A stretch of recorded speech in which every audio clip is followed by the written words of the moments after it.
ఈ ధనుసు రాశి వారికి ఈ వారంలో మొత్తం 4 గ్రహాలు అనుకూలంగా ఉన్నాయి. ఎక్కువ సుఫలితాలను లాభాలను అందుకుంటారు. నూతన అవకాశాలు కూడా అందుకునేటువంటి పరిస్థితి మీకు ఈ వారంలో ఉంది. లాభంలో రవి సంచరించడం వల్ల అధికారుల అండదండలతో అభివృద్ధిని సాధిస్తారు. తండ్రి నుంచి ఆస్తిపాస్తులు అందుకుంటారు. ప్రభుత్వం నుంచి రావాల్సిన ఆదాయం కూడా చేతికందే పరిస్థితి కనిపిస్తుంది. భాగ్యంలో శుక్ర సంచారం వల్ల స్త్రీజన సహకారంతో కలిసి గట్టి పోటీని ఎదుర్కొని విజయం సాధిస్తారు. వృత్తి ఉద్యోగ వ్యాపారాల్లో రాణిస్తారు. కుటుంబ సౌఖ్యాన్ని కూడా అందుకుంటారు. తృతీయంలో రాహువు సంచరిస్తున్నాడు. జన సహకారం బాగుంటుంది. విదేశీ వ్యవహారాలు బాగుంటాయి. నూతన ఉద్యోగాలు కానీ నూతన వ్యాపారాలు కానీ అనుకూలంగా ఉంటాయి. నూతన వ్యక్తుల వల్ల కూడా లాభాలు అందుకుంటారు. జన్మరాశిలో చంద్రుడు సంచరించడం వల్ల అనుకోకుండా ఒక కార్యక్రమం కానీ ఒక శుభవార్త కానీ అందుకుంటారు. ఆ రకంగా సంతోషంగా కాలం గడుపుతారు. మనసుకు నచ్చే విధంగా ఆనందంగా ఉంటుంది ఈ వారం. వ్యయములో బుధ సంచారం ఉంది.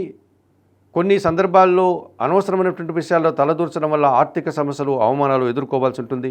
వృత్తి ఉద్యోగ వ్యాపారాల్లో పనిభారం పెరిగేటువంటి సూచన కూడా కనిపిస్తోంది.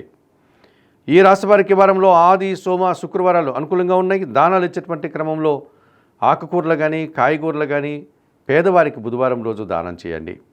స్తోత్రపారాయణ విషయంలో శ్రీరామరక్షా స్తోత్రం ప్రతినిత్యం చదువుకోండి.